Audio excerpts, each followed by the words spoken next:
साधना का दूसरा दिन पूरा हुआ। दूसरा दिन पूरा हुआ। अब काम करने के लिए 8 दिन और रह गए हैं। दूसरा दिन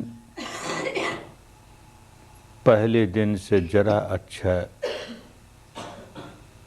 लेकिन फिर भी कठिनाइयां तो हैं ही। आखिर मन को वश में करना है ना, बहुत आसान नहीं है। ये बंदर जैसा मन, ये मरकट मन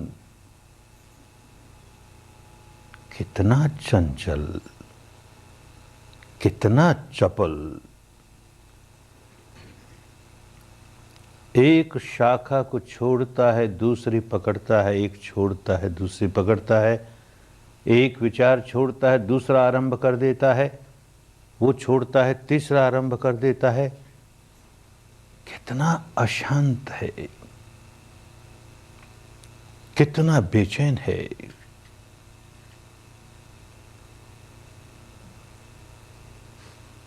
जंगली है। इसे पालतू बनाना है तो बड़े धीरज के साथ काम करना होगा। कोई समझदार आदमी किसी जंगली जानवर को पालतू बनाता है तो बड़ी समझदारी के साथ, बड़ी धीरज के साथ काम करता है। उतावलेपन में वो पशु को अपने वश में नहीं कर पाएगा। बड़ी धीरज से काम करता है तो पालतू बना ही लेता है। कोई जंगली भैंसा हो, कोई जंगली हाथी हो, आसानी से वश में नहीं आता।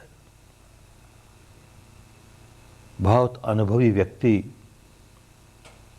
बड़े धीरज से उसे अपने वश में करता है। वही जंगली पशु किसी मनुष्यों की बस्ती में चला जाए तो कितना तहलका मचा दे, कितनी हानि कर दे। और वही जंगली पशु वश में आ गया तो मनुष्यों का गुलाम हो गया, सेवक हो गया। वो जंगली हाथी जिसका सारा बल हमारे लिए इतना खतरनाक था, अब पालतू हो जाने के बाद उसका सारा बल हमारी सेवा में लग गया। ऐसे ही हमारा ये मन जब तक जंगली है, इसकी सारी ताकत हमें नुकसान पहुंचाने के लिए बहुत खतरनाक है। और ये वश में हो जाए,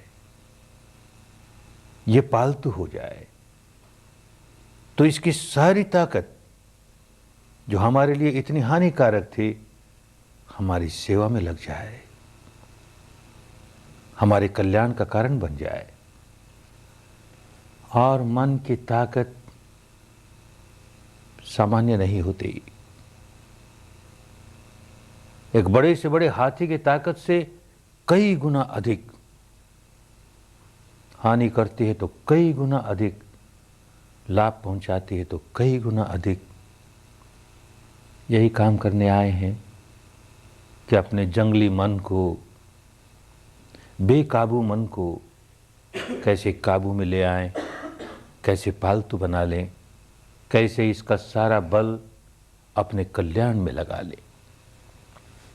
धीरज, बहुत धीरज। जो साधक अधीर हो उठता है,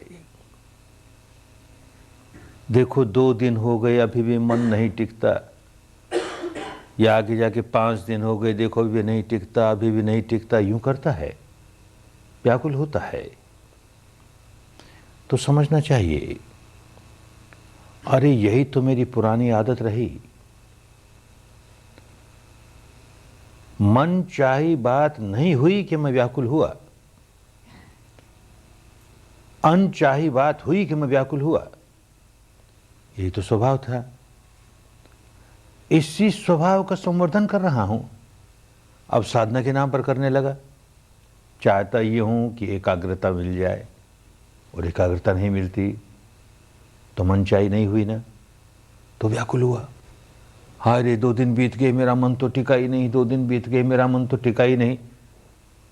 तो व्याकुल होने का स्वभाव उसे ही तो बदलने आए, अशांत रहने का स्वभाव उसे ही तो बदलने आए, और उसका बढ़ावा देने लगे। खूब समझना चाहिए। जब जब देखें कि व्याकुलता आई, किसी भी कारण से आई, मन भटक गया इसलिए आई, मन नहीं टिकता है इसलिए आई, मन में कोई बुरे विचार उठे उसको लेकर पश्चाताप हुआ इसलिए आई, और कोई बात याद आ गई जिससे यहां जी घबराने लगा।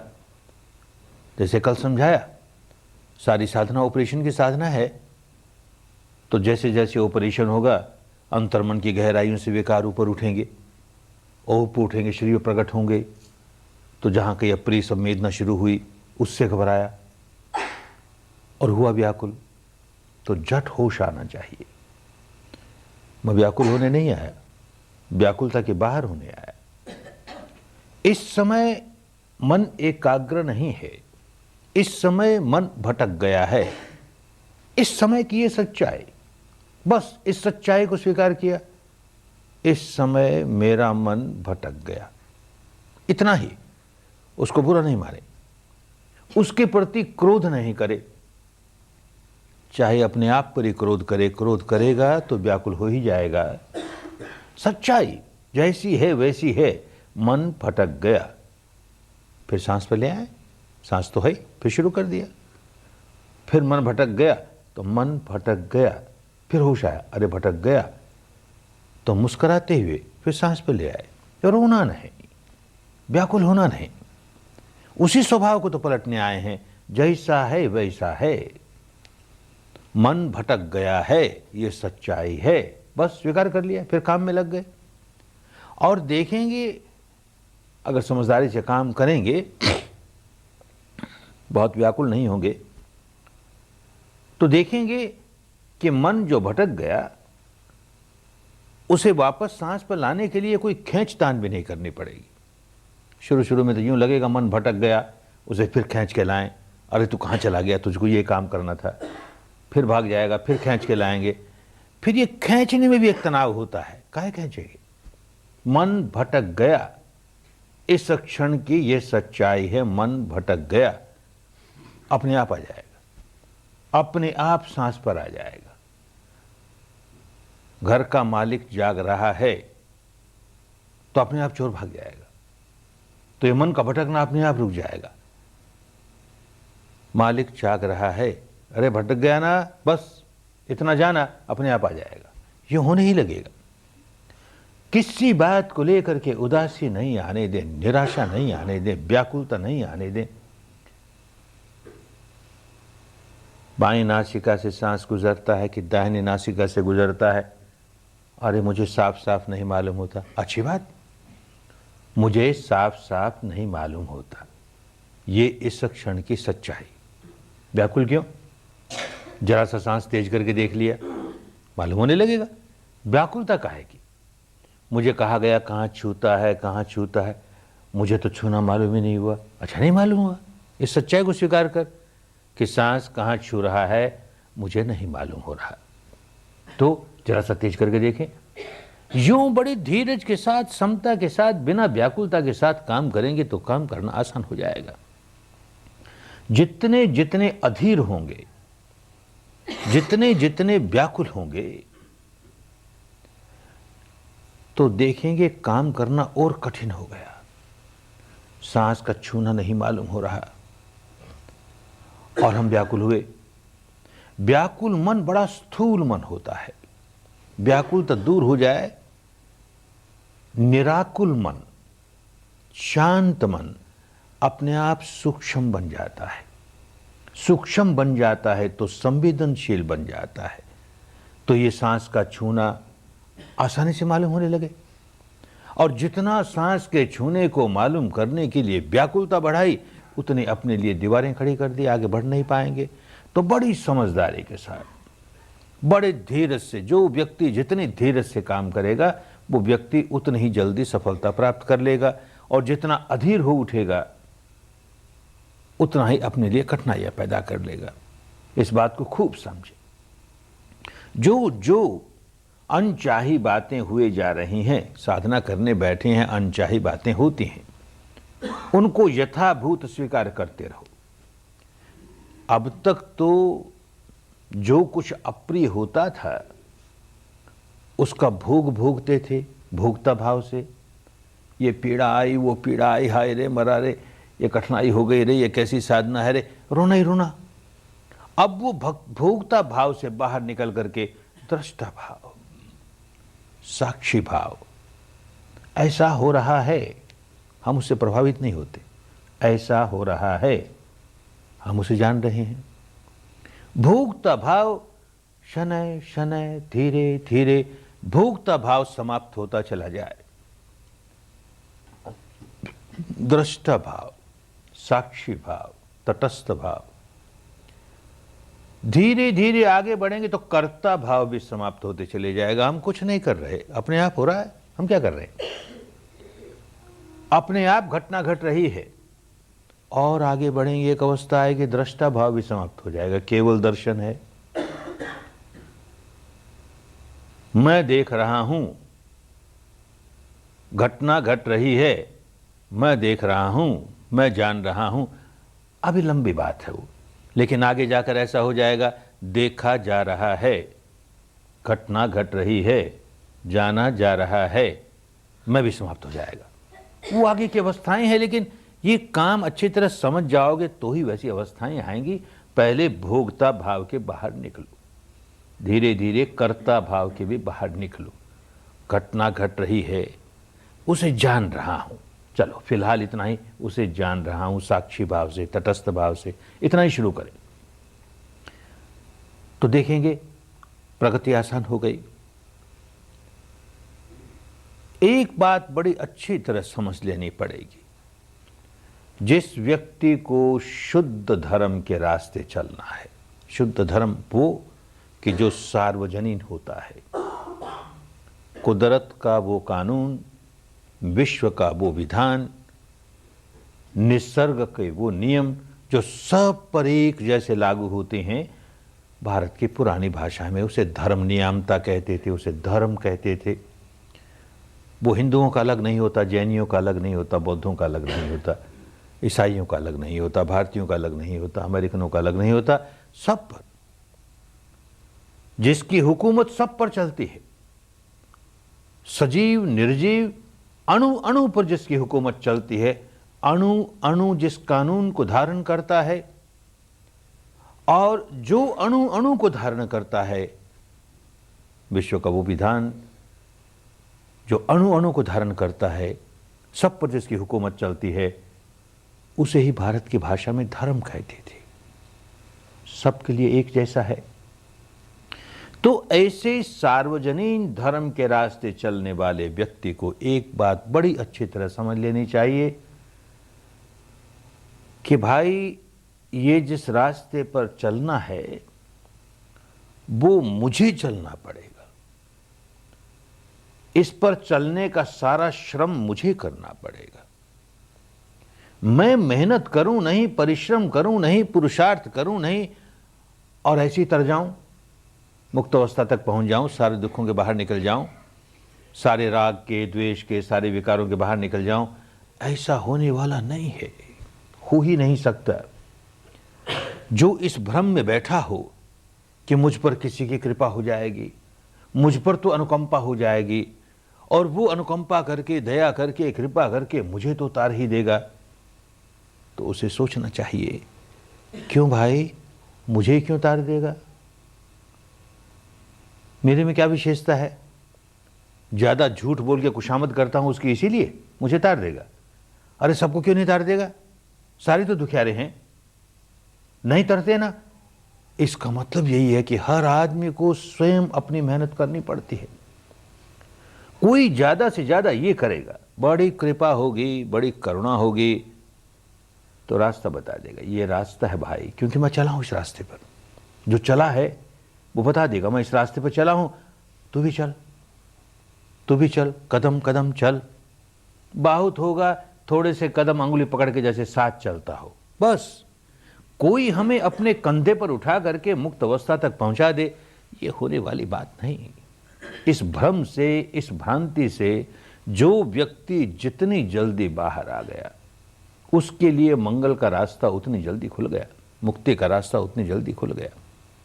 ये सच है, ये भी एक कुदरत का कानून है, धर्म नियामता है, प्रकृति का नियम है कि हम जैसे ही धर्म के रास्ते चलने लगेंगे, कोई भी व्यक्ति धर्म के रास्ते चलने लगेगा, वैसे ही धर्म की सारी शक्तियां उसकी मदद करने लगेगी, उसकी सहायता करने लगेगी। सारी दृश्य अदृश्य शक्तियां उसकी खूब मदद करेगी। फिर भी चलना स्वयं पड़ेगा, एक एक कदम, एक एक कदम, एक एक कदम, स्वयं चलते चलते अंतिम अवस्था तक पहुंचेगा। इसी के लिए कहा गया, तुम में ही के चंगया तपं अक्खा तारो तथागत। अक्खा तारो तथागत। कोई व्यक्ति तथागत हो गया, बुद्ध हो गया, शुद्ध हो गया, जीवन मुक्त हो गया। क्या तथागत होता है? जो तथता के सहारे, तथता के सहारे चलते चलते चलते आ गया अंतिम अवस्था तक, मुक्त अवस्था तक, वो तथागत हो गया। धर्म का सारा मार्ग तथता के सहारे चलना है, माने सत्य के सहारे चलना है। एक कदम भी कल्पना का सहारा नहीं ले ले। जहां कल्पना का सहारा लिया वैसे ही भटक जाएंगे, मुक्ति के मार्ग से भटक जाएंगे। तथता वो, सच्चाई वो जो अपनी अनुभूति पर उतर रही है। जो सच्चाई किसी अन्य की अनुभूति पर उतरे, हम केवल उसकी कल्पना ही करेंगे ना, हम कैसे जाने ये सच्चाई है? तो क्षण प्रतिक्षण, क्षण प्रतिक्षण जो जो सच्चाई जिस क्षण हमारी अनुभूति पर उतरी, उस क्षण उसी सच्चाई को साक्षी भाव से जानते हुए आगे बढ़ेंगे। अगला क्षण जो सच्चाई लेकर आया उसे साक्षी भाव से जान लिया, अगला क्षण जो सच्चाई लेकर आया उसे साक्षी भाव से जान लिया। यूं तथता के सहारे चलते चलते चलते कोई भी व्यक्ति तथागत बन सकता है। बुद्ध बनना किसी सिद्धार्थ गौतम की मोनोपोली नहीं। बार बार इसीलिए कहते रहे कि मेरे पहले न जाने कितने बुद्ध हुए, उनकी गिनती नहीं। मेरे बाद में न जाने कितने बुद्ध होंगे, गिनती नहीं। कैसे एक व्यक्ति की मोनोपोली हो सकती है? ज्ञान की मोनोपोली, बोधि की मोनोपोली, मुक्ति की मोनोपोली एक व्यक्ति की कैसे हो सकती है? सीधा सीधा धर्म का रास्ता है, जो चले वही पहुंच जाएगा। कठिनाई अवश्य है, मेहनत खूब करनी पड़ती है, खूब परिश्रम करना पड़ता है और स्वयं करना पड़ता है। तुम्हें ये किच्चंग आ तपंग, जो करना है उसका तप तुम्हें करना पड़ेगा। कोई दूसरा करे और मुक्त तुम हो जाओ। प्यास मुझे लगी, पानी कोई और पी ले, मेरी प्यास कैसे बुझेगी रे? भूख मुझे लगी, भोजन कोई और खा ले, मेरी भूख कैसे मिटेगी रे? रोगी मैं हूं, औषधि का सेवन कोई और कर ले, मेरा रोग कैसे दूर होगा रे? बंधन में मैं बंधा हूं, गांठें मैंने बांध रखी है, व्याकुल मैं हूं और व्याकुलता से मुक्त होने के रास्ते पर कोई और चलता है, मैं कैसे व्याकुलता से मुक्त हो जाऊंगा? इतनी सीधी सीधी बात। उलझ गए हम, धर्म के नाम पर न जाने कहां कहां उलझ गए। जितनी जल्दी समझ में आ जाए, स्वयं मुझे ही धर्म के रास्ते कदम कदम चलना पड़ेगा, मुझे ही चलना पड़ेगा। जो आदमी जितनी जल्दी इस बात को स्वीकार कर लेता है और चलने लगता है, बस समझो कि अब उसको दिशा मिल गई, मार्ग मिल गया, तरीका मिल गया। अब वो आगे बढ़ता ही चला जाएगा। और जो इस आशा में बैठे रहा कोई तार देगा, किसी की कृपा हो जाएगी, कोई तार देगा, अनेक जन्म खोए, ये जन्म भी ऐसे खो देगा। स्वयं चलना है, पहले ये दृढ़ता से समझ में आ जाए, स्वयं चलना है। भगवान के जीवन काल की एक घटना,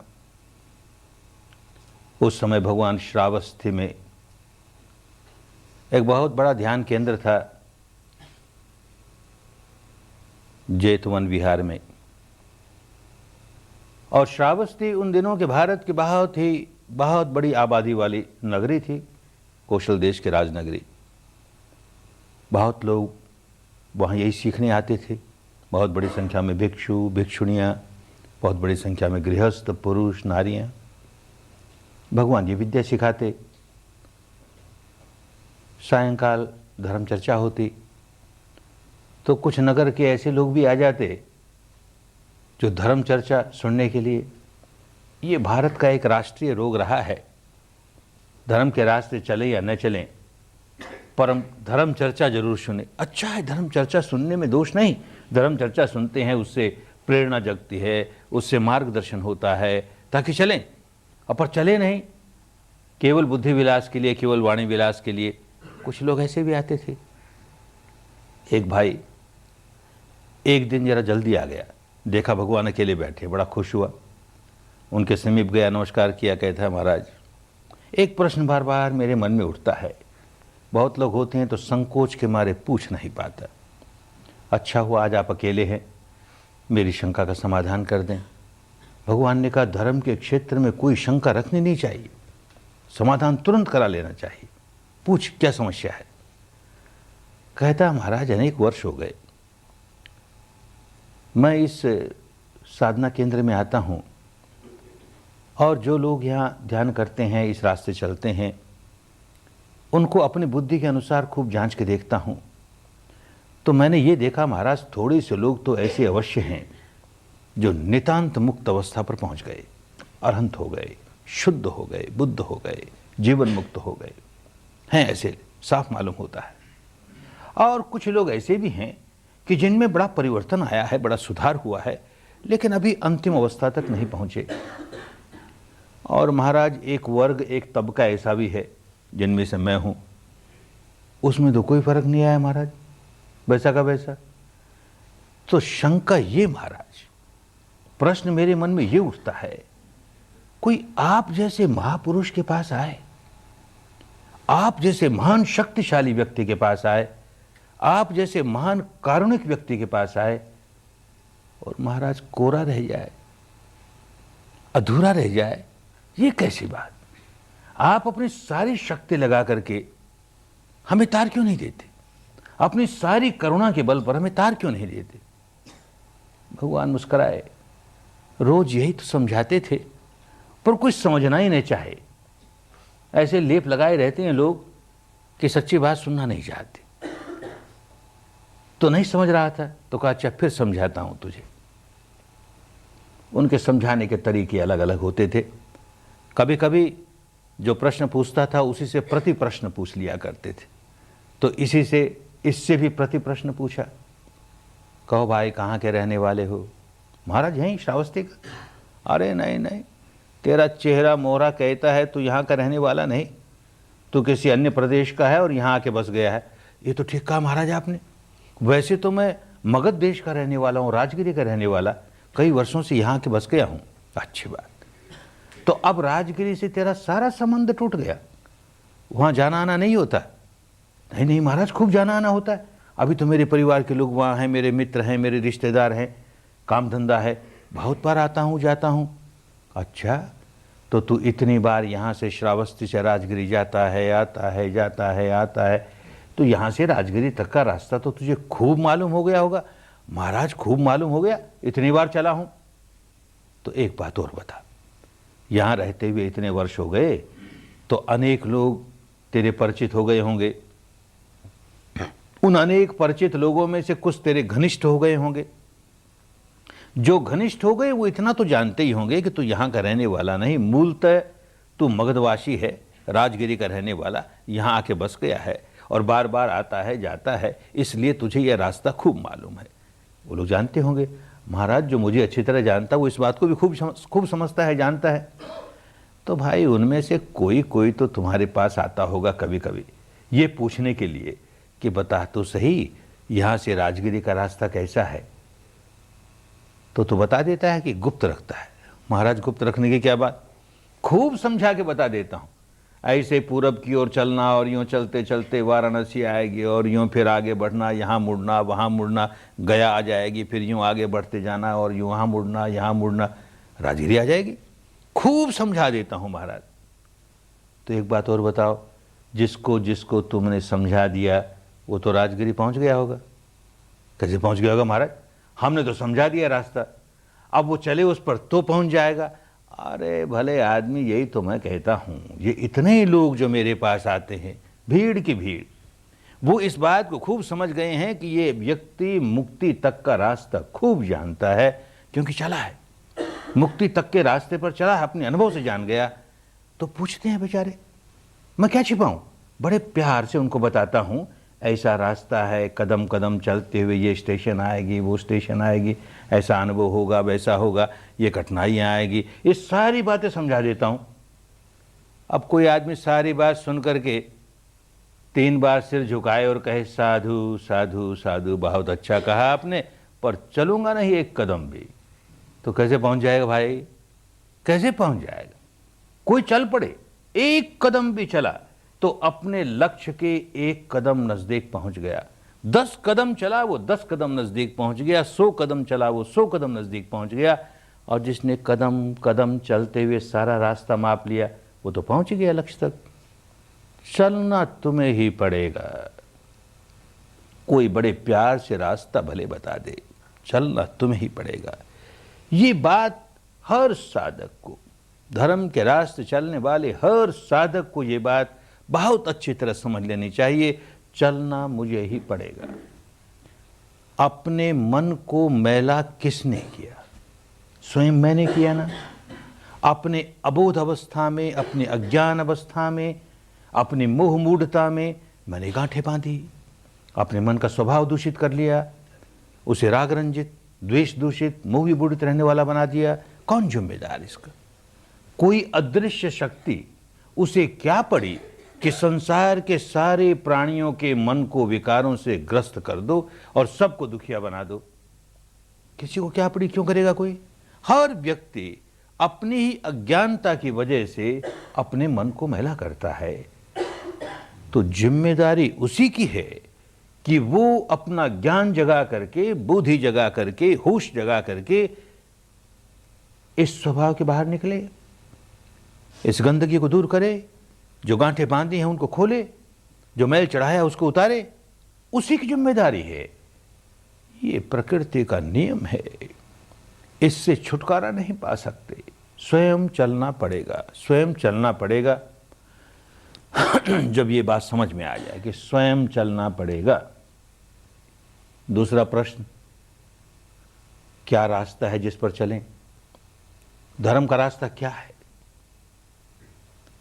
भगवान के पास कोई एक बुढ़िया माई आई,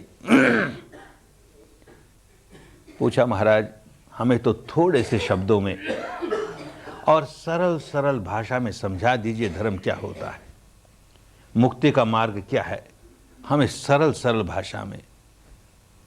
बेचारी गई होगी अनेक आचार्यों के पास, जो बहुत पांडित्यपूर्ण बातें, ये दार्शनिक बात, वो दार्शनिक बात, समझ में ना आए बोल क्या रहे हैं।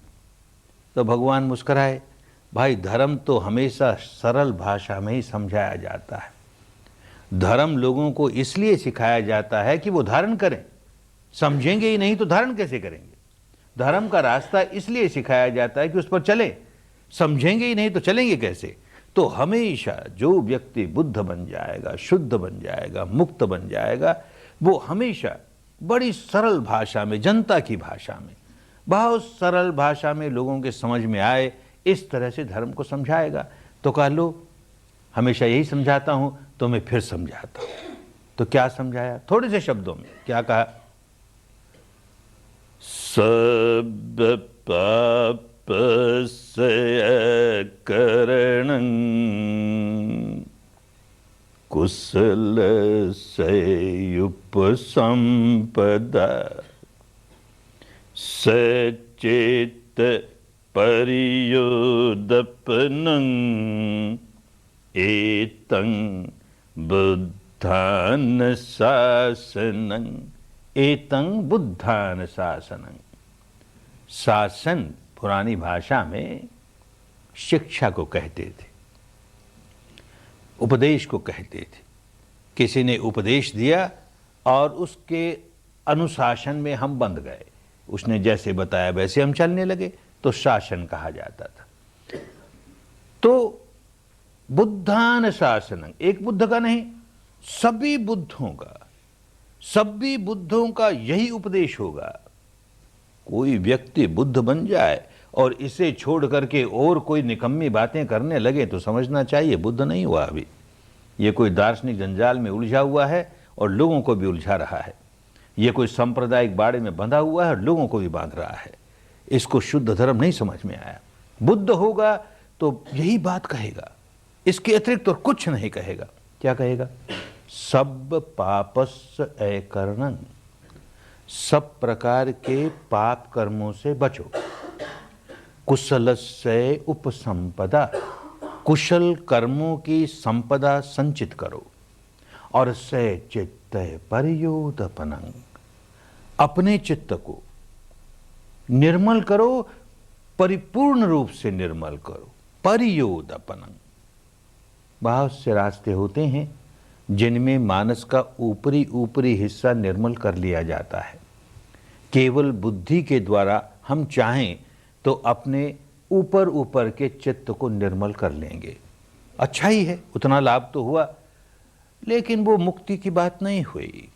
मुक्ति की बात तो तब होगी जबकि सारा का सारा मानस अंतर मन की गहराइयों तक एक भी हिस्सा नहीं बचेगा, सारा का सारा मानस धुल जाएगा, साफ हो जाएगा। इसी को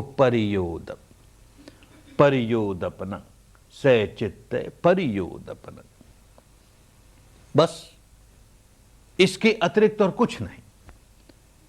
इसी को कहा केवल परिपूर्णं, केवल परिशुद्धं। धर्म परिपूर्ण हो गया इन तीन बातों में। दुष्कर्मों से बचो, सत्कर्मों में लगो और चित्त को निर्मल करो। अब इसमें और कुछ जोड़ने की जरूरत नहीं, पूर्ण है। केवल इतना ही कर ले, मुक्त अवस्था तक पहुंच जाएगा। कुछ जोड़ेगा तो उसे बिगाड़ और देगा, कुछ नहीं जोड़ना। केवलम परिपूर्णं, ऐसे ही परिशुद्धं, इसमें से कुछ निकाल नहीं सकते। निकालने लायक कोई दोषपूर्ण बात है ही नहीं। ये बात तो निकाल दें तो धर्म ज्यादा शुद्ध हो जाएगा, ऐसा कुछ है ही नहीं। इन तीनों बातों में धर्म की परम शुद्धता समाई हुई, परम परिपूर्णता समाई हुई, तो ही समझना चाहिए शुद्ध धर्म है। कुछ और करने का है ही नहीं। सब पापस्य अकरणं, सब तरह के पाप कर्मों से बचो। पाप कर्म क्या हुए? सब तरह के कुशल कर्मों में लगो। कुशल कर्म क्या? पुण्य क्या? पाप क्या? पुण्य क्या? बात तो बड़ी सीधी सीधी, लेकिन यही बात जब दूषित हो जाती है, किसी संप्रदाय के साथ बन जाती है, सार्वजनीन बात है, लेकिन किसी संप्रदाय के साथ जुड़ गई तो बिगड़ गई। अब उसकी अलग अलग परिभाषा, क्या पुण्य है, क्या पाप है, क्या धर्म है, क्या पाप है, इत्यादि इत्यादि। कुछ लोग जो धर्म को सीख नहीं समझते, तो इस तरह के बाह्य आडंबर करने वाला व्यक्ति, बाहर का दिखावा करने वाला व्यक्ति बड़ा धर्मवान, ऐसा नहीं करने वाला व्यक्ति धर्मवान नहीं। तो हर संप्रदाय के अपने अपने बाहरी दिखावे होते हैं। तो इस संप्रदाय का धर्मवान कहलाने वाला व्यक्ति, इस तरह का उसका बाहरी दिखावा, दूसरे संप्रदाय का धर्मवान कहलाने वाला व्यक्ति, उसका दूसरे तरह का दिखावा, वो बाहरी दिखावा ही धर्म बन गया उनके लिए। सही धर्म छूट गया। किसी किसी की बात समझ में आ जाए कि अरे बाहरी दिखावे में क्या पड़ा है भाई, तो और दूसरी बात में उलझ जाएगा। किसी एक संप्रदाय के इस प्रकार के कर्मकांड, तो कहेगा जो जो व्यक्ति इस प्रकार के कर्मकांड करता है वो तो धर्मवान, जो इस प्रकार के कर्मकांड नहीं करता वो धर्मवान नहीं। तो अलग अलग संप्रदायों के अपने अपने कर्मकांड, किसको धर्म माने किसको नहीं धर्म माने, फिर उलझा दिया। इससे भी निकला कोई आदमी, इन कर्मकांडों में क्या पड़ा है, तो और एक बड़ा बंधन, बहुत बड़ा बंधन। हर संप्रदाय की अपनी अपनी दार्शनिक मान्यता, हर दार्शनिक मान्यता एक संप्रदाय खड़ा कर देती है। हर संप्रदाय एक दार्शनिक मान्यता से उलझा हुआ है, बंधा हुआ है। तो इस संप्रदाय का व्यक्ति जो इस दार्शनिक मान्यता को मानने वाला है, सारे जीवन इस अंधेरे में रहेगा कि जो जो लोग इस दार्शनिक मान्यता को मानने वाले हैं वो तो धर्मवान, जो इस दार्शनिक मान्यता को ही नहीं मानते उनका धर्म से क्या लेन देन। और अलग अलग संप्रदायों की अलग अलग दार्शनिक मान्यता, बस समझ लेना चाहिए धर्म नहीं है। धर्म हमेशा एक ही होता है, सबके लिए एक होता है, भिन्न भिन्न जहां हुआ समझ लेना चाहिए। छिलके हैं, ऊपर के छिलके हैं, सार नहीं है। सार हमेशा एक ही होगा। तो क्या पाप है और क्या पुण्य है, क्या कुशल कर्म है, क्या पाप है? कोई व्यक्ति अपने शरीर से, अपनी वाणी से कोई भी ऐसा काम करे जिससे अन्य प्राणियों को हानि पहुंचती हो, अन्य प्राणियों की सुख शांति भंग होती हो, पाप ही पाप है, पाप ही पाप है। ऐसे ही अपने शरीर से, अपनी वाणी से ऐसा काम करे जिससे अन्य प्राणियों को सुख शांति मिलती हो, उनके कष्ट दूर होते हो, उनको कोई हानि न होती हो, उनका मंगल होता हो, पुण्य ही पुण्य है। सब पर एक जैसा लागू होता है। शरीर और वाणी से कोई दुष्कर्म, क्या दुष्कर्म करेगा? वाणी से कोई कड़वी बात बोलेगा, कोई झूठी बात बोलेगा, कोई कटु बात बोलेगा।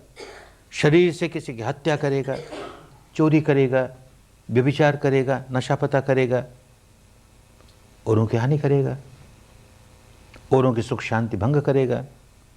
मनुष्य एक सामाजिक प्राणी, उसको समाज में रहना है।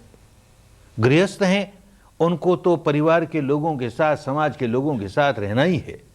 जो घर बार छोड़ करके गृह त्यागी हुए, सन्यासी हुए, सन्यासिनियां हुई, उनको भी समाज से संपर्क बना ही रहता है, कहां भाग के जाएंगे?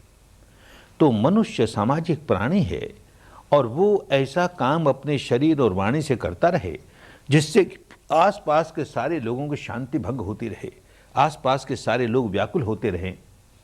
तो भाई सीधी सीधी बात है कि मैं अपने आसपास के सारे लोगों को अशांत कर दूंगा, व्याकुल कर दूंगा, मुझे शांति कैसे मिलेगी?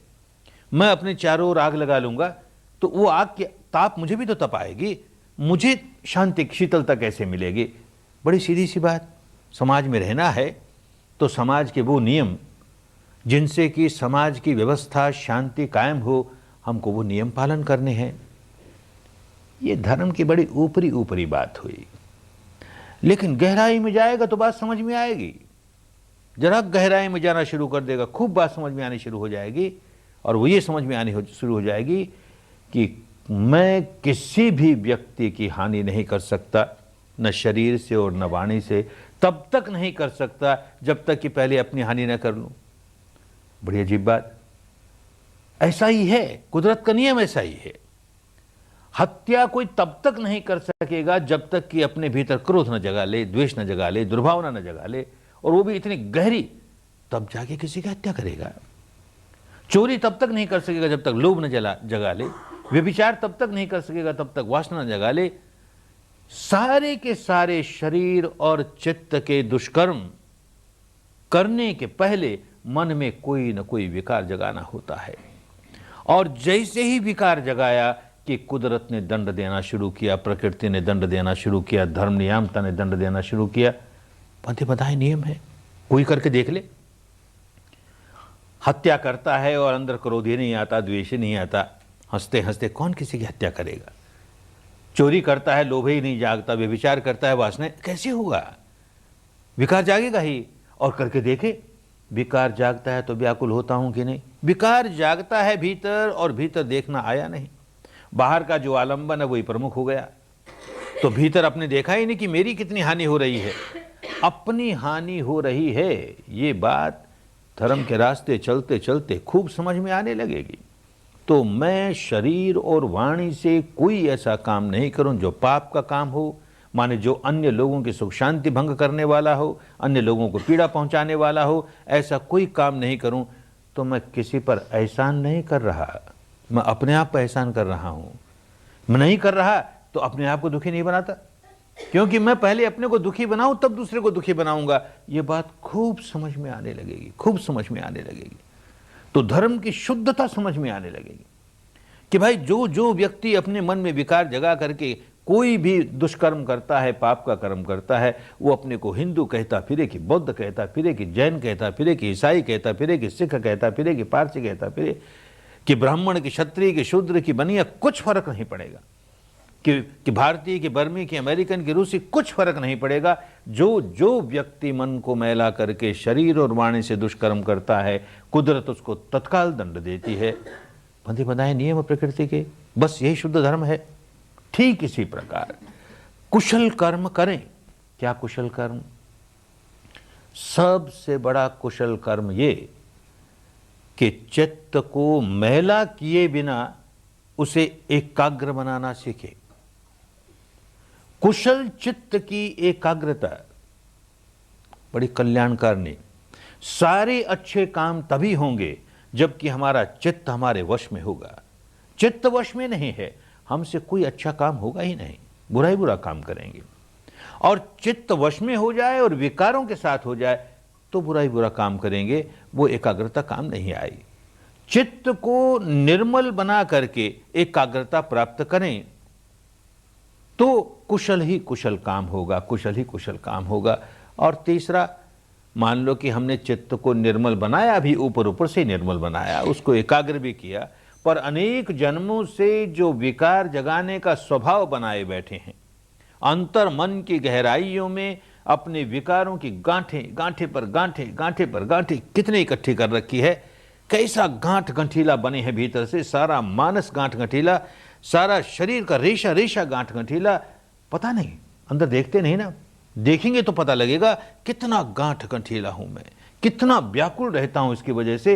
वो जब तक नहीं निकल जाएगा तो ऊपर ऊपर से हजार अपने चित्त को निर्मल कर लें, निर्मल करके एकाग्र भी हो जाएं, लेकिन मुक्ति नहीं मिली, दुखों से मुक्ति नहीं मिली, विकारों से, जड़ों से मुक्ति हो जाएगी, उस दिन सही मुक्ति मिली।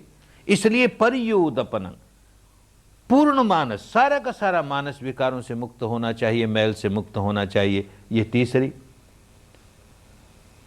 इन तीनों को उन दिनों की भाषा में कहा सब पापस्य अकरणं, माने शील सदाचार का जीवन जीना। कुशलस्य उपसंपदा, माने समाधि का जीवन जीना, मन को कुशल करके अपने वश में करने का अभ्यास करना। और स चित्त परयोदपन, अपने अनुभव से ऐसी प्रज्ञा जगानी कि जिससे अंतर मन की गहराइयों तक कोई विकार टिकने न पाए, सब निकल जाए। तो शील समाधि प्रज्ञा, शील समाधि प्रज्ञा, यही शुद्ध धर्म होता है। इस पर न बौद्धों की मोनोपोली होती है, न हिंदुओं की, न जैनियों की, न ईसाइयों की, सबके लिए समान रूप से कल्याणकारी। और इसे हर व्यक्ति आसानी से इसका पालन कर सके। आवश्यक नहीं पहले इस संप्रदाय में दीक्षित हो जाओ, इस बाड़े में बंध जाओ, अपने को इस नाम से पुकारने लगो, तभी इस रास्ते पर चल पाओगे, और अन्यथा चलोगे तो भी लाभ नहीं मिलेगा। पहले बाड़े में बन जाओगे और फिर चलोगे तो लाभ मिलेगा। ऐसी बात है ही नहीं, तो समझो धर्म नहीं है, फिर बाड़ा बंदी है। कहीं ना कहीं को धोखे की बात है। धर्म सार्वजनीन होता है, ये बात समझ करके इस रास्ते चलना है। और जरा रास्ते को जरा विवरण के साथ और समझें, समझाया गया जरा और विवरण के साथ। वैसे तो रास्ते पर चलने वाले व्यक्ति को मोटी मोटी बात रास्ते की समझ लेनी चाहिए, कैसा रास्ता है और कहाँ तक पहुँचाएगा। ये बात नहीं समझेंगे तो मन में शंका होगी, कहाँ जा रहे हैं, क्या कर रहे हैं, इसका क्या रिजल्ट होगा, शंका रहेगी, काम नहीं कर पाएंगे। इसलिए उसको भले बुद्धि के स्तर पर ही समझ लें। चलना जो है वो तो एक एक कदम चलना पड़ेगा। तो जैसे आदमी हाथ में टॉर्च लेकर के एक एक कदम, जिस कदम पर आगे बढ़ना है वहां प्रकाश पड़ना चाहिए, खूब समझना चाहिए। ये कदम कैसा, अगला कदम उठाएं तो वो कैसा, अगला कदम उठाएं तो सारा का सारा मार्ग, एक एक कदम को बहुत विवरण के साथ समझते हुए आगे चलेंगे। लेकिन एक मोटी मोटी रूपरेखा समझ लें, सारा मार्ग क्या है। उन दिनों की भाषा में इस मुक्ति के मार्ग को, विशुद्धि के मार्ग को, सार्वजनिक धर्म के मार्ग को आर्यो अष्टांगिको मग्गो, आर्य अष्टांगिक मार्ग ये कहा जाता था। अष्टांगिक सीधी सी बात, 8 अंग वाला, अर्यो, आर्य किस माने में आर्य? कि कोई भी अनार्य व्यक्ति जो आर्य नहीं है, ऐसा कोई भी व्यक्ति चले तो इस रास्ते पर चलते चलते आर्य बन ही जाएगा। यह रास्ता इस बात को नहीं देखेगा कि जो व्यक्ति अनार्य है और इस रास्ते पर चल रहा है वो अपने को हिंदू कहता है कि बौद्ध कहता है कि जैन कहता है कि ब्राह्मण कहता है कि शूद्र कहता है कि अमेरिकन कहता है कि रूसी कहता है, कुछ नहीं देखेगा। जैसे गंगा का जल जो पिए उसकी प्यास बुझ जाएगी, ऐसे ही रास्ता ऐसा कि जो चले इस पर वही आर्य बन जाएगा। क्या आर्य बन जाएगा? 2500 वर्ष में भाषा बदल जाती है, शब्द बदल जाते हैं, शब्दों के अर्थ बदल जाते हैं। आज तो आर्य शब्द एक जाति विशेष के लिए इस्तेमाल होने लगा। बहुत लंबा व्यक्ति, लंबी नाक वाला, बड़ी बड़ी आंखों वाला, गोरा चिट्टा रंग, ऐसे व्यक्ति को आर्य जाति का व्यक्ति। कोई बेचारा काले रंग का हो, घुंघराले बाल वाला हो, मोटे होठ वाला हो, तो यह हबशी जाति का, नीग्रो जाति का व्यक्ति। कोई बेचारा पीले रंग का हो, छोटी छोटी चुंधियाई चुंधियाई आंखें हों, चपटी नाक हो, तो यह मंगोलियन जाति का। इस अर्थ में आर्य जाति का, आर्य शब्द का इस्तेमाल होने लगा। 2500 पूर्व की भारत की भाषा में यह अर्थ नहीं होता था। आर्य कहते थे उस व्यक्ति को, चाहे वो गोरा हो चाहे काला हो, लंबी नाक वाला हो चाहे छोटी नाक वाला हो, कुछ फर्क नहीं पड़ता। वो व्यक्ति जो संत बन गया, जो सत्पुरुष बन गया, जो निर्मल चित्त बन गया, सज्जन बन गया, भला आदमी बन गया, वो आर्य बन गया। क्योंकि धर्म के रास्ते चला है। धर्म के रास्ते चलते चलते चलते अपने मन को जिसने निर्मल कर लिया, अपने मन की गांठें खोल ली, निर्ग्रंथ हो गया, ऐसा व्यक्ति आर्य हो गया। और जो धर्म के रास्ते नहीं चलता है वो अनार्य है। हीनो गम्मो पोथो जनिको अनर्यो अनर्थ संगीतो।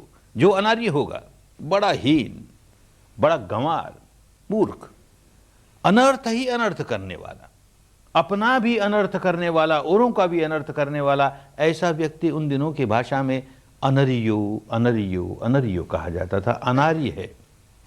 2500 वर्ष में यही शब्द अनर्यो अनर्यो अनर्यो बदलते बदलते आज की हिंदी भाषा में अनाड़ी हो गया।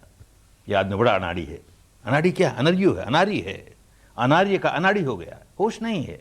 क्या कर रहा है इसे होश नहीं है, अपनी हानि करता है, औरों की हानि करता है। इस अर्थ में जो अनाड़ी है, जिसे होश नहीं है, जो मूढ़ है, अपनी भी हानि करता है, औरों की भी हानि करता है, ऐसा कोई व्यक्ति हो, इस रास्ते पर चलते चलते चलते आर्य बन ही जाएगा, संत बन ही जाएगा।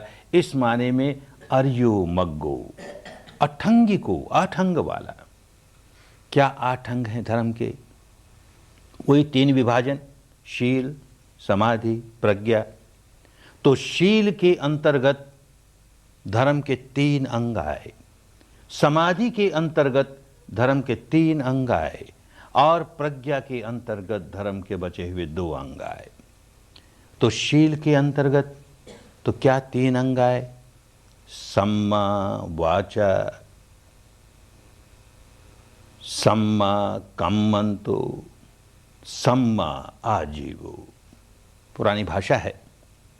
सम्मा माने सम्यक, सम्यक कहते हैं जो सही हो, जो ठीक हो, और जो स्वयं अपनी अनुभूति पर उतारे। सम्मा वाचा, वाणी हमारी सम्यक हो, सही हो, ठीक हो। कौन सी वाणी सही होती है? जो निर्मल है। कौन सी वाणी निर्मल होती है? जो औरों की हानि नहीं करती। तो हमारे अनुभव पर ऐसी वाणी उतरनी चाहिए जो कि औरों का हानि नहीं करती। माने वाणी के मैल दूर हो जाने चाहिए। वाणी कैसे मैली होती है? कोई आदमी वाणी से झूठ बोलकर किसी को ठगने की कोशिश करता है, वाणी का कर्म मैला हो गया। कोई आदमी कड़वी कटु बात बोल करके किसी का जी दुखाता है, जिसमें उसका जरा भला नहीं समाया हुआ, केवल जी दुखाने के लिए कटु बात बोलता है, कड़वी बात बोलता है, वाणी का कर्म मैला हो गया। कोई आदमी इधर की बात सुन करके उसमें जरा नमक मिर्च लगा करके वहाँ बोल देता है, वहाँ की बात सुन के यहाँ बोल देता है, यूँ चुगली का काम करता है, परनिंदा का काम करता है। 2 व्यक्तियों में परस्पर प्रेम हो, स्नेह हो तो तुड़वा देता है। ये काम वाणी का दुष्कर्म हो गया, मैला हो गया वाणी का कर्म। ऐसे ही कोई आदमी निकम्मी फजूल बातों में समय खराब करता है, अपना भी औरों का भी, वाणी का कर्म मैला हो गया। इन चारों से जो बचा वो निर्मल ही निर्मल, सम्मा वाचा वाणी अपने आप सम्यक हो गई। तो बचें सब पापस्य अकरणं, इस तरह के वाणी के कर्मों से हम कैसे बचें?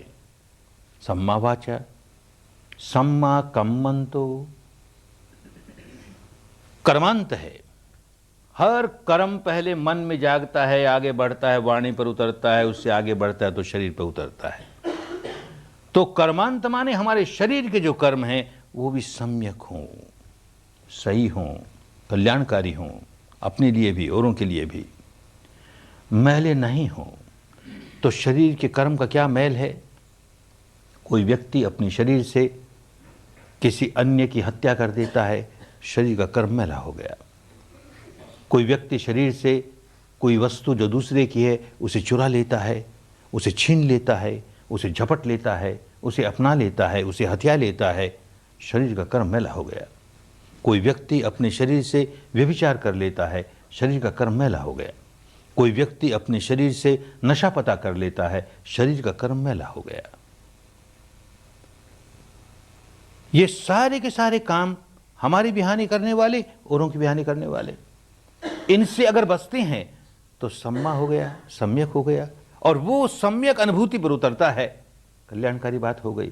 उपदेश की बात नहीं है केवल, वैसा अपने अनुभव से होने लगा। हत्या नहीं करते, चोरी नहीं करते, व्यभिचार नहीं करते, नशा पता नहीं करते, ऐसा अपनी अनुभूति पर उतरने लगा।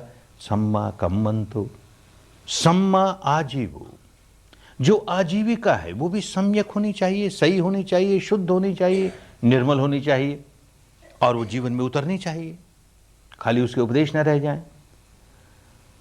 हर व्यक्ति को जीवन यापन के लिए कोई ना कोई आजीविका का सहारा लेना ही पड़ता है। वो कैसी है आजीविका? गृहस्थों के लिए ज़्यादा आवश्यक सजग रहने के लिए। सन्यासियों के भी अपने नियम है कि जो प्राप्त करता है गृहस्थ से वो किस तरह से करे। गृहस्थों के क्या नियम हैं? हमारे घर आमदनी का जो रास्ता है, हमारे घर उस आमदनी के रास्ते से जो पैसा आता है, वो आमदनी का रास्ता कैसा है? उस आजीविका से कहीं औरों की हानि तो नहीं कर रहा? अपने घर तो पैसा आ रहा है पर औरों की हानि तो नहीं कर रहा? इसे सजग होकर देखेगा कि मेरी आजीविका की वजह से समाज के अन्य लोगों को हानि तो नहीं पहुंचा रहा मैं। जैसे मसलन उदाहरण के तौर पर एक आदमी कहता है कि मैं कोई नशा पता नहीं करता, बड़ा शीलवान हूं, मैं कोई नशा पता नहीं करता। अच्छी बात है, लेकिन धंधा करता है शराब का, गांजे का, अफीम का, भांग का, तो जो खरीद के जाएगा वो नशा पता ही करेगा, अपना शील सदाचार तोड़ेगा। तो लोगों को शील सदाचार का जीवन जीने में बाधक हो गया ना, उनको शील सदाचार तोड़ने में सहायक हो गया ना, तो उनकी हानि कर दी ना। मेरे घर पैसा तो आया लेकिन मैंने कितने लोगों की हानि की। इसी प्रकार कोई कहता मैं हत्या तो नहीं करता, मैं नहीं हत्या करता, लेकिन धंधा करता हथियारों का, बंदूकों का, तलवारों का, भालों का, जो ले जाएगा किसी की हत्या करेगा। अरे तो तू प्रोत्साहन दे रहा है ना औरों को अपना शील सदाचार तोड़ने के लिए, आजीविका सम्यक नहीं तेरी। ऐसे कोई आदमी कहे मैं हत्या नहीं करता लेकिन पशु पालता हूं, गाय पालता है, भेड़ें पालता है, बकरे पालता है, उनको खिला पिला के खूब मोटा करता है और कसाई को बेच देता है, मैं नहीं हत्या करता, वो करे ना ही बात हुई, ठीक बात नहीं हुई, सम्यक आजीविका नहीं हुई। एक आदमी कहता मैं हत्या नहीं करता, कोई कसाई करता होगा और धंधा करता है मांस बेचने का, तो प्रोत्साहन दे रहा है ना उसको, सम्यक आजीविका नहीं हुई। एक आदमी आजीविका उसकी ऐसी कि विष का धंधा करता, जहर का धंधा करता, कोई ले जाएगा किसी को देगा, मार देगा।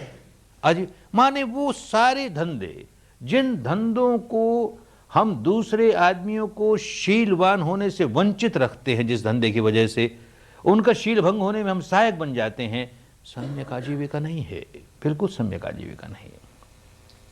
कभी कभी ये भी समझ लेना चाहिए, धर्म की बात है ना, खूब अच्छी तरह समझ लेनी चाहिए कि ऊपर ऊपर से तो ये काम बड़ा शुद्ध नजर आता है, इसमें कोई दोष की बात नहीं है, लेकिन अगर चित्त की चेतना दूषित है तो वही काम सम्यक आजीविका नहीं, मिथ्या आजीविका हो जाएगा।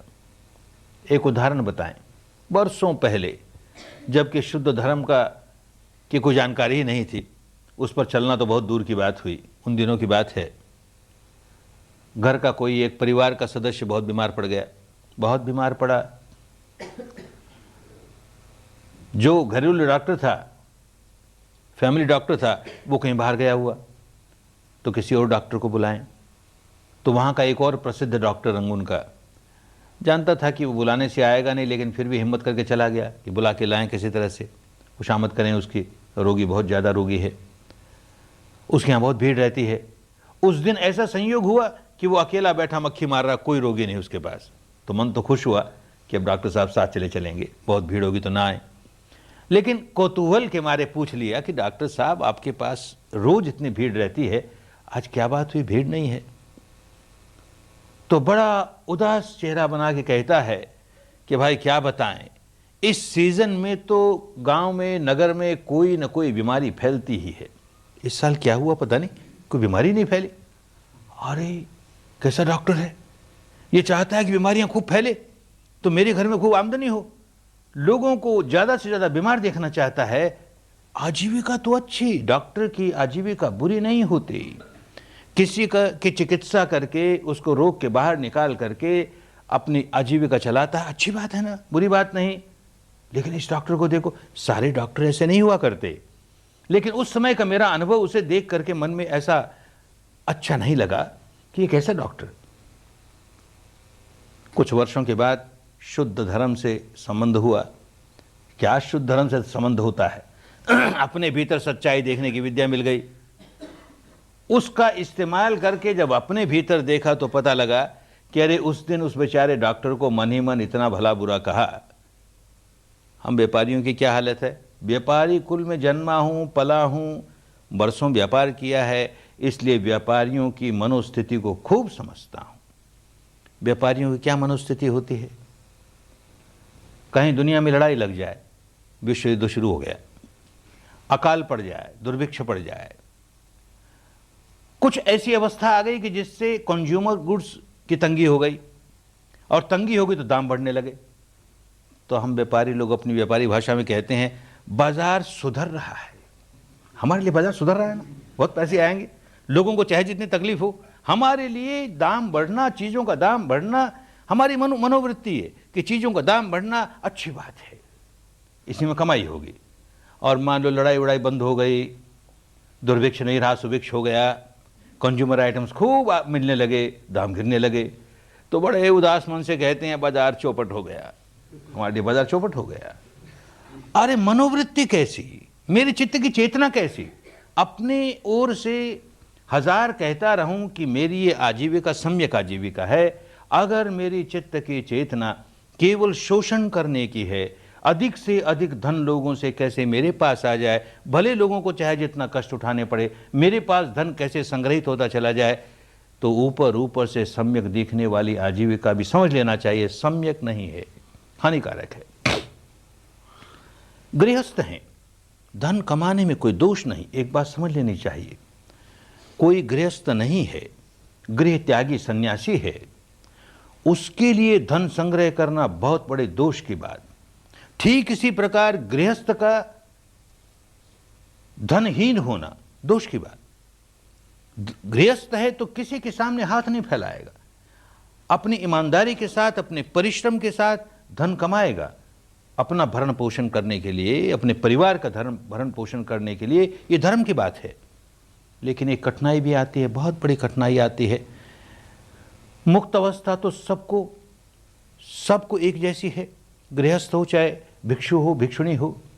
और मुक्त अवस्था वो कि जहां अहंकार का नामो निशान नहीं रहता, और हम अहंकार जगाए जाएं, अहम भाव जगाए जाएं और चाहें कि हम भी मुक्त हो जाएं। गृहस्थ भी तो मुक्त होना चाहता है ना, कैसे होगा? जब धन कमाएगा तो अंतर मन की गहराई में एक वृत्ति जागेगी कि ये धन मैंने कमाया, मेरी अक्लमंदी से कमाया, मेरी चतुराई से कमाया, मैं इतना समझदार, मैं इतना चतुर, और ये मेरा धन है, तो मेरा अहम भाव जागेगा ही। अब क्या करें? एक और गृहस्थ है, उसको धन कमाना चाहिए परिश्रम करके, ईमानदारी के साथ, दूसरी ओर जो धन आएगा उसके अंदर अहम जगाएगा, तब क्या करे? तो देश के समझदार लोगों ने एक रास्ता बताया कि देख भाई, तेरे घर में जो धन आता है ना, उसका सम विभाग कर। भारत की पुरानी भाषा है, सम विभाग कर, यानी उसको अपना मत मान, उसको बांट। गृहस्थ है, अपने आप का भरण पोषण करना है, अपने परिवार का भरण पोषण करना है, इसमें कोई दोष की बात नहीं। लेकिन अपना भरण पोषण करके, परिवार का भरण पोषण करके कुछ हिस्सा बचा और उसे बांट लोगों को, समाज का हिस्सा है। ये सारा धन तेरे पास आया, कहां से आया? समाज से आया, लोगों से आया। और इन लोगों को बदले में तू क्या दे रहा है? तो अधिक कमाए तो अधिक, कम कमाए तो कम। हर गृहस्थ के लिए आवश्यक है कि जो धन कमाता है उसका एक हिस्सा बांटे, अवश्य बांटे। दूसरी बात, विपश्यना के रास्ते पर आने वाले व्यापारी वर्ग के लोग बार बार आके पूछते हैं, कहते हैं कि क्या करें, सारी समाज की व्यवस्था, शासन की व्यवस्था इतनी बिगड़ी हुई है कि हम चाहते हैं ईमानदारी से धंधा करें, नहीं कर पाते, तो क्या करें? उनकी बात खूब समझ में आती है, क्योंकि स्वयं व्यापार धंधे में से गुजरा हूं, परिवार के लोग कर रहे हैं, इसलिए खूब समझता हूं।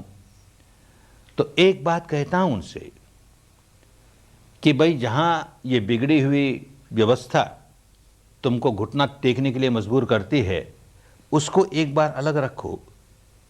तुम कम से कम उन बातों में तो दोष का काम मत करो जिसमें तुम्हारा अधिकार है। एक बात तो तुम्हें समझ लेनी चाहिए, जो लोग विपश्यना के रास्ते चलना चाहते हैं और व्यापारी हैं, एक बात तो उनको अच्छी तरह समझ लेनी चाहिए कि मेरे घर में जो धन आता है वो मेरे ग्राहक की पॉकेट से आता है। तो मेरा ग्राहक मेरा अन्नदाता, उसका दिया हुआ अन्न खाता हूं। अपने अन्नदाता को कभी धोखा नहीं दूंगा, अपने ग्राहक को कभी धोखा नहीं दूंगा। क्वालिटी में कि क्वांटिटी में कि माप में कि तोल में, किसी काम में धोखा नहीं दूंगा। इतना तो तुम कर सकते हो ना। इसमें राज्य की व्यवस्था क्या कहती है? इसमें और बात क्या कहती है? ये तो तेरा लोभ है ना कि तू उसको धोखा देता है अपने ग्राहक को। बस आरंभ करने वाले व्यक्ति को, विपश्यना के रास्ते चलने वाले व्यापारी व्यक्ति को ये दो बातें गांठ बांध लेनी चाहिए कि मैं अपने ग्राहक को धोखा नहीं दूंगा, एक बात। और जो धन आएगा उसका एक हिस्सा बांटूंगा, लोक कल्याण में लगाऊंगा, सम विभाग करूंगा। तो सम्यक आजीविका हो गई, तो मिथ्या आजीविका नहीं है। अन्यथा ये दो काम नहीं करता है और वो 4-5 तरह के व्यापार भी नहीं करता है, तो भी आजीविका सम्यक नहीं हुई। मनोवृत्ति केवल संग्रह करने की है, औरों को हानि पहुंचे तो पहुंचे, मेरे पास संग्रह हो जाए, हानिकारक बात होगी। सम्मा आजीवो, ये तीनों के तीनों शील के अंतर्गत आए। अब समाधि के अंतर्गत 3 और आए, सम्मा वायामो, सम्मा सति, सम्मा समाधि। सम्मा वायामो, सम्यक व्यायाम, ठीक तरह का व्यायाम, परिश्रम, पुरुषार्थ, मेहनत। हमारा शरीर कमजोर हो जाए, चलें तो यूं डगमगाए, तो कोई हमको समझदार आदमी कहता है भाई जरा शरीर की कसरत कर, तेरे शरीर के मांसपेशियां मजबूत हो जाए, तो यूं डगमगाओ नहीं, इतने दुर्बल नहीं हो, तरह तरह के रोग नहीं लगे तुम्हें। ठीक इसी प्रकार हमारा मन दुर्बल हो जाए, रोगी हो जाए, तो समझदार आदमी कहेगा मन की कसरत कर रहे। और ये 2 दिन काम करके सबने देख लिया ना, कैसा रोगी मन लिए चल रहे हैं, कितना दुर्बल मन, कितना डगमगाता है, हर क्षण कभी यहां डगमगाया, कभी वहां डगमगाया। ऐसा दुर्बल मन, ऐसा रोगी मन, कसरत चाहिए। इसको सबल स्वस्थ बनाने के लिए कोई कसरत चाहिए। जो कसरत हमारे रोगी मन को निरोगा बना दे, हमारे दुर्बल मन को सबल बना दे, बस वो सम्यक व्यायाम। तो 4 तरह की कसरत होती है। पहली कसरत तो ये कि अपने मन को जांच के देखो कि मेरे मन में ये दुर्गुण है, ये दुर्गुण, जो दुर्गुण हो उसे जानो और उसे दूर करो, उस दुर्गुण को दूर करो। पहली कसरत हो गई, अच्छी कसरत हो गई। फिर जांचो, मेरे मन में अमुक दुर्गुण नहीं है, अमुक दुर्गुण नहीं है, तो मन के सारे दरवाजे बंद। अमुक दुर्गुण नहीं है तो अब आने नहीं चाहिए, हम आने नहीं देंगे इसको। दूसरी कसरत हो गई। फिर अपने मन को जांचो। धर्म के रास्ते चलने वाला आत्मनिरीक्षण करता है, स्वनिरीक्षण करता है। औरों की ओर मत देखो, अपनी ओर देखो। देखता है मेरे मन में ये सद्गुण है, ये सद्गुण है, तो अहंकार नहीं जगाओ। ये सद्गुण है, अच्छी बात है। अब जो सद्गुण है उसे कायम रखना है, कहीं चला न जाए, इसका संवर्धन करना है। तीसरी अच्छी कसरत हो गई। फिर अपने मन को जांच के देखता है मेरे मन में ये सद्गुण तो है ही नहीं, ये सद्गुण तो है ही नहीं, निराशा नहीं, उदासी नहीं, ये सद्गुण नहीं है तो अच्छा इसको लाएंगे। मन के सारे दरवाजे खोल दिए, जो सद्गुण नहीं है उसको ले आएंगे। अरे जो दुर्गुण है उसे दूर करेंगे, जो दुर्गुण नहीं है उसे आने नहीं देंगे, जो सद्गुण है उसे रोके रखेंगे, उसका संवर्धन करेंगे, जो सद्गुण नहीं है उनको लाएंगे। बस ये 4 कसरत ऐसी कसरत है कि वो हमको ठीक धर्म के रास्ते आगे पहुंचा देगी। सम्मा वायामो, सम्मा सती, सती माने स्मृति। 2500 वर्ष में कहा ना, भाषा बदल जाती है, शब्द बदल जाते हैं, शब्दों के अर्थ बदल जाते हैं। आज के भारत की सभी भाषाओं में स्मृति शब्द का एक ही अर्थ रह गया, मेमोरी, याददाश्त। 2500 वर्ष पूर्व की भाषा में केवल यही अर्थ नहीं था, एक इससे बड़ा और अर्थ था, और वो था सजगता, सजग रहना। किसके प्रति सजग रहना? अपने आप के प्रति सजग रहना, उसको सती कहते थे। अपने इस शरीर प्रपंच के प्रति सजग रहना, अपने चित्त प्रपंच के प्रति सजग रहना, अपने सारे कर्मों के प्रति सजग रहना, उसको सती कहते थे, स्मृति कहते थे। खूब सजग, यही काम शुरू किया। कल और आज यही तो कर रहे हैं ना, अपने बारे में, अपने शरीर और चित्त के बारे में क्षण प्रतिक्षण जो सच्चाई प्रकट हो रही है उसको जान रहे हैं। सांस आता है, जाता है, आता है, जाता है, इस नासिका से उस नासिका से, उसे जान रहे हैं। छूता है, यहाँ छूता है, वहाँ छूता है, उसे जान रहे हैं। ये सती का काम। अब सारा का सारा मार्ग हमें स्थूल से सूक्ष्मता की ओर ले जाने वाला। तो अब तक जो अनुभूतियां हुई इस सांस के सहारे सांस के बारे में जो भी जानकारी हुई, अब देखेंगे आज रात को और कल सारे दिन भर इससे अधिक सूक्ष्म सत्य प्रकट होना शुरू हो जाएगा। एक काम हमने जानबूझ के ये किया कि अपने बारे में सच्चाई जानने के लिए सारे शरीर पर ध्यान नहीं लगाया। शरीर का एक छोटा हिस्सा, ये तिकोना हिस्सा, ऊपर वाले होठ से लेकर के नासिका तक का हिस्सा, बस पहले इस स्थान की सच्चाई जानेंगे। यहाँ क्या हो रहा है, यहाँ सांस आ रहा है, जा रहा है, यहाँ छू रहा है, वहाँ छू रहा है, ताकि अपना मन थोड़ी सी दूर में ही रहे। और थोड़ी सी दूर में जब मन रहता है तो वो बड़ा सूक्ष्म हो जाता है, बड़ा संवेदनशील हो जाता है। हमको अपने मन को सूक्ष्म करना है, संवेदनशील करना है, ताकि सारे शरीर के बारे में जान जाएं आगे जा करके, सारे चित्त के बारे में जान जाएं आगे जा करके। तो अभी तो इतनी सी दूरी में, तो इतने सी दूरी में अब आज रात को देखेंगे, कल दिन को देखेंगे कि सांस तो आ रहा है, जा रहा है, छू भी रहा है, और क्या हो रहा है। सच्चाई ये है कि सारे शरीर में प्रति क्षण शरीर के अणु अणु में कोई ना कोई घटना घट रही है, कोई ना कोई बायोकेमिकल रिएक्शन हो रहा है, जीव रासायनिक प्रतिक्रिया चल रही है, कोई ना कोई इलेक्ट्रोमैग्नेटिक रिएक्शन हो रहा है, विद्युत चुंबकीय प्रतिक्रिया चल रही है। सारे शरीर में कुछ ना कुछ हो रहा है। मन हमारा इतना स्थूल है, कभी उस ओर ध्यान भी नहीं दिया। एक तो स्थूल है और एक हमेशा बहिर्मुखी रहा, अपनी ओर कभी नहीं देखा। अपनी ओर देखने का कोई प्रक्रिया की भी, ध्यान लगाने बैठे भी, तो अपने बारे में सच्चाई को नहीं देखा। बस कोई कल्पना, हमारी मान्यता, ये ऐसा आत्मा होती है, वैसा परमात्मा होता है, ऐसी आत्मा नहीं होती है, वैसा परमात्मा नहीं होता है, आत्मा और परमात्मा दो होते हैं, नहीं एक। इसी कल्पनाओं में सारा समय खो दिया। अपने बारे में तेरा राग कहाँ जागता है, तेरा द्वेष कहाँ जागता है, और किस कदर तू बढ़ाई जा रहा है, कैसे गांठे बांधे जा रहा है, उसमें से कैसे निकल सकता है, इस ओर ध्यान ही नहीं। और निकम्मी काल्पनिक बातों में सारा समय खोया। तो पहली बार ये करने आए कि इस 3.5 हाथ की काया के भीतर शरीर का सारा प्रपंच, चित्त का सारा प्रपंच, और इन दोनों का परस्पर किस तरह से रिएक्शन चल रहा है, इसे समझना है, अनुभूति से समझना है, ताकि विकारों के उद्गम को हम खूब समझ जाएं और विकारों के उद्गम को बंद करके अपने स्वभाव को, अंतर मन के गहराइयों तक अपने स्वभाव को पलटने का काम शुरू कर दें।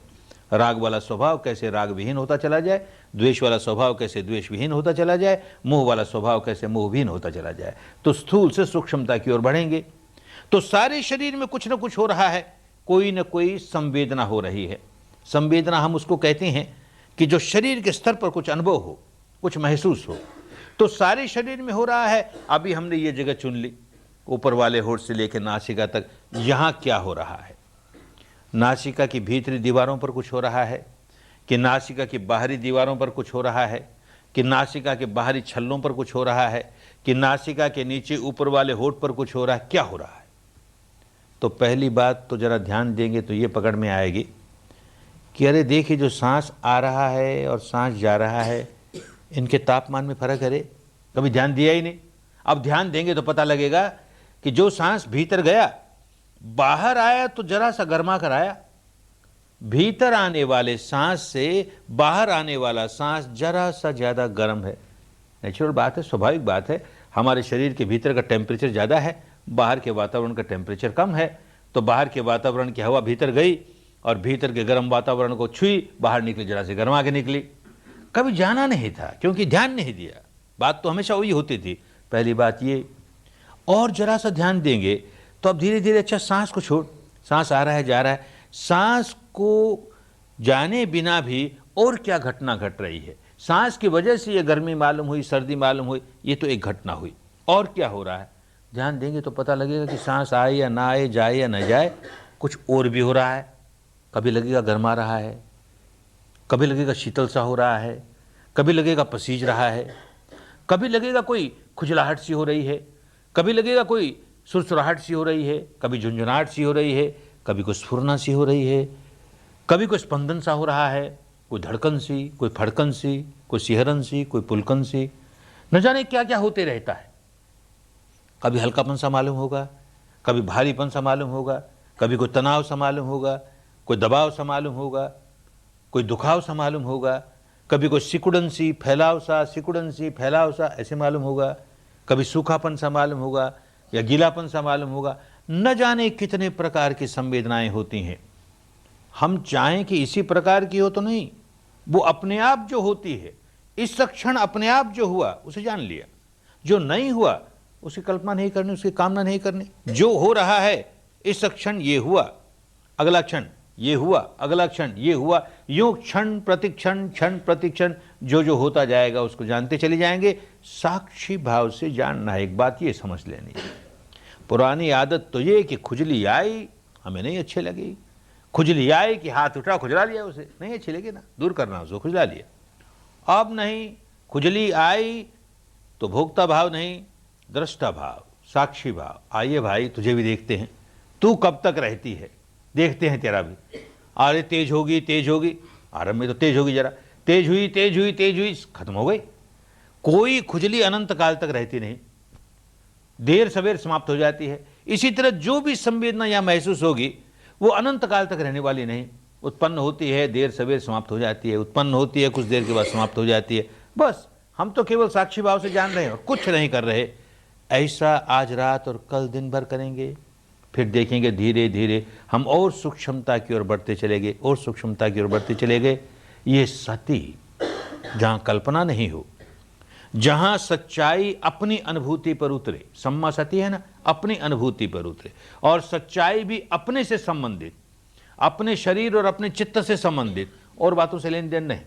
अपना चित्त प्रपंच, अपना शरीर प्रपंच, और इन दोनों के संग्रह से, इन दोनों के समुच्चय से क्या हो रहा है उसको जानने का काम हर संवेदना, शरीर और चित्त का प्रपंच। सम्मा सती, सम्मा समाधि, कुशल चित्त की एकाग्रता, उसे सम्मा समाधि कहते हैं। केवल चित्त की एकाग्रता, उसे समाधि कहते हैं। सम्मा समाधि, सम्यक समाधि हो। चित्त बहुत मैला है, राग से भरा हुआ है, और राग के आधार पर हमने चित्त को एकाग्र कर लिया, द्वेष के आधार पर चित्त को एकाग्र कर लिया, किसी कल्पना के झूठ के आधार पर चित्त को एकाग्र कर लिया। सम्मा समाधि नहीं हुई। एक उदाहरण से समझें। एक बगुले को देखा होगा, पानी के किनारे खड़ा है, कैसे एक टांग पर, जरा भी नहीं हिलता, खूब समाधिस्थ है, बड़ा ध्यानस्थ है। लेकिन किस बात में समाधिस्थ है? ध्यान लगाया हुआ है कि पानी में कहीं मछली दिख जाए और हड़प कर ले, समाधिस्थ तो है ही वो। एक बिल्ली को देखा होगा, चूहे के बिल के पास कैसे खड़ी है, हिलती नहीं, एक रोआ भी नहीं हिलता, बड़ी समाधिस्थ है, को चूहा निकले हड़प कर ले। किसी शिकारी को देखा होगा, कैसे अपनी दुनली बंदूक पर ध्यान लगाए बैठा है, कोई सामने शिकार आए धाई मार दे। सारी समाधियां ही है ना, ध्यान ही है ना, एकाग्रता ही है ना। सम्मा नहीं, अपने काम की नहीं। दुनिया में बुरे से बुरा काम भी चित्त को एकाग्र करके किया जाता है। केवल चित्त की एकाग्रता हमें मुक्त अवस्था तक नहीं ले जाएगी। ऐसी एकाग्रता जिसका आधार मैल नहीं हो, राग नहीं हो, द्वेष नहीं हो, मोह नहीं हो, वो हमारे कल्याण की बात। तो इस क्षण जो घटना घटी उसके प्रति राग नहीं है, द्वेष नहीं है और कोई कल्पना नहीं है। सांस आ रहा है तो कोई कल्पना नहीं है, सांस आ रहा है उसके प्रति राग नहीं है, द्वेष नहीं है। सांस छू रहा है उसके प्रति राग नहीं है, द्वेष नहीं है, कोई कल्पना नहीं है। खुजली आए कि गर्म आया कि झंझनाहट हुई, कि सुरसुराहट हुई, कि गुदगुदाहट हुई, उसके प्रति कोई राग नहीं है, कोई द्वेष नहीं है और वो सच्चा है, कोई कल्पना नहीं है। बस ऐसा क्षण प्रतिक्षण उसे जानते जानते कितने लंबे अरसे तक जानते चले गए, उतनी समाधि मजबूत होती चली गई। यही करना है, यही काम करने आए। इसके आगे की जो प्रज्ञा का क्षेत्र है जिसमें धर्म के 2 अंग और बाकी हैं, आज चर्चा नहीं करेंगे, उसकी चर्चा कल करेंगे, क्योंकि उस क्षेत्र में हमें परसों उतरना है। अभी तो शील का पालन करते हुए और यहाँ रहते हुए शील का पालन करने में कोई कठिनाई नहीं, परिस्थितियाँ हमको शील का पालन करने में सहायक हैं। केवल एक शील, ये जो सत्य बोलने का, उसमें कभी कठिनाई आ जाएगी, परस्पर बात करोगे, कुछ झूठ बोल जाओगे, शील भंग हो जाएगा। या मार्गदर्शक बुला करके पूछेगा और उसमें कोई बात बढ़ा चढ़ा के बोल दोगे या छिपा के बोल दोगे, शील भंग हो जाएगा। बड़ा सजग रहो इस बात के लिए, इस शील को। बाकी 4 शील तो यहाँ रहते हुए आसानी से पालन हो जाएंगे। तो 5 शीलों का बड़ी कड़ाई से पालन करते हुए अपनी समाधि को पुष्ट करने का काम करें। कल शाम को प्रज्ञा की बात खूब अच्छी तरह समझेंगे और परसों फिर प्रज्ञा के क्षेत्र में कदम रख देंगे। जो समय हाथ में है, 8 दिन बाकी हैं, अभी बहुत थोड़े होते हैं। 8 दिन इतने बड़े काम के लिए बहुत थोड़े होते हैं। इनका बहुत अच्छा उपयोग हो, बड़ी समझदारी के साथ उपयोग हो। अरे ऐसा अवसर जीवन में न जाने फिर मिलेगा कि नहीं मिलेगा। बड़े भाग्य से, बड़े पुण्य से प्राप्त होता है। मनुष्य का जीवन ही बड़े पुण्य से प्राप्त होता है और मनुष्य के जीवन में शुद्ध धर्म मिलना बहुत बड़े पुण्य की बात होती है। नहीं तो न जाने मनुष्य का जन्म किस तरह कर्म कांडों में बीत जाता, किस तरह सांप्रदायिक उलझनों में बीत जाता, किस प्रकार दार्शनिक मान्यताओं में उलझ जाता। सही धर्म क्या है समझ में ही नहीं आता, पालन करना तो बहुत दूर। तो बड़े भाग्य की बात हुई मनुष्य का जीवन मिला है, बड़े भाग्य की बात हुई शुद्ध धर्म मिला है, बड़े भाग्य की बात हुई उसके बारे में श्रद्धा जागी है। अब काम किए जाओ, काम किए जाओ। समय का खूब अच्छा उपयोग हो, किसी पर एहसान करने के लिए नहीं, किसी को खुश करने के लिए नहीं, अरे अपने भले के लिए, अपने मंगल के लिए, अपने कल्याण के लिए। बड़ा मंगलकारी होता है धर्म। धर्म का धारण करना बड़ा कल्याणकारी होता है। जो जो शिविर में आए हैं, धर्म के रास्ते चल करके खूब पके, खूब मंगल हो, खूब कल्याण हो, खूब स्वस्थ मुक्ति हो, स्वस्थ मुक्ति हो। भवत सर्व मंगलं भवत सर्व मंगलं भवत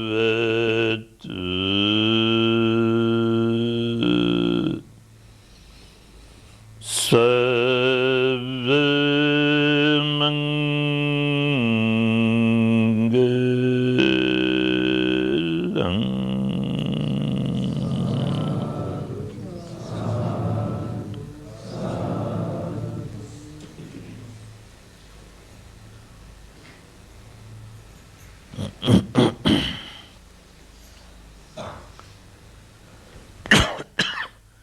चाहे तो 5 मिनट विश्राम कर लें, उसके बाद फिर काम शुरू करेंगे। 5 मिनट विश्राम कर लें।